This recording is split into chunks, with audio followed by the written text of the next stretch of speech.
तुझी पण हातभर फाटली ना जेव्हा सकाळ सकाळचा मोबाईल भनभन करायला लागला आणि स्क्रीनवरती मेसेज आला एक्स्ट्रीम सिव्हिअर अलर्ट. तर टेन्शन घेऊ नको, आप्पा आहे ना सगळं समजून. मेसेज ट्यून विचित्र होती आणि सारखं पिऊ पिऊ पिऊ पिऊ वाजत होतं. याचा अर्थ हा नाहीये की सरकार तुमचा मोबाईल हॅक करते. याच्या मागचा विषय असा आहे. तर 29 तारखेला पीआयबीने एक प्रेस नोट काढलेली, याच्यामध्ये सांगितलेलं की त्यांनी सेल ब्रॉडकास्टिंग नावाचं एक नवीन तंत्रज्ञान शोधून काढले. याच्यामध्ये सरसकट एक एक नंबरला मेसेज न जाता सगळ्यांना एकत्र मेसेज आहे. फॉर इन्स्टन्स जर कधी कोणता डिझास्टर झाला, जसं की पाऊस खूप आहे, वादळ खूप आहे किंवा मॅनमेड डिझास्टर जसं की गॅस लीक होतो किंवा केमिकल लीक होतोय, तर दनादन मेसेज पोहोचतील आणि माणसं सेफ राहतील. आणि हे दिल्ली एनसीआर आणि त्याचबरोबर 36 राज्यांच्या कॅपिटल सिटीज होत्या, यांच्या सगळ्यांना हा मेसेज गेलेला आहे. हा जो इनिशिएटिव्ह होता, हा डिपार्टमेंट ऑफ टेलिकम्युनिकेशन आणि डिपार्टमेंट ऑफ कम्युनिकेशन यांचा एक कोलॅबरेशन होता, असं तुम्ही समजून घ्या. मेसेजमध्ये काय लिहिलेलं की हे सेल ब्रॉडकास्टिंग टेक्नॉलॉजी आहे, जी इंडियाची होमग्रोन टेक्नॉलॉजी आहे आणि त्याच्या हिशोबाने एक एक नंबर सिलेक्ट न करता सरसकट सगळ्यांना मेसेज जाऊ शकतात.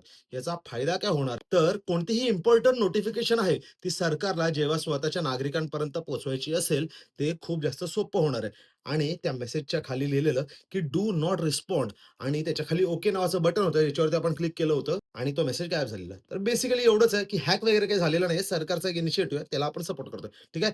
जय हिंद, जय महाराष्ट्र, करा कष्ट आणि राहा धष्टपुष्ट. आउट बाई.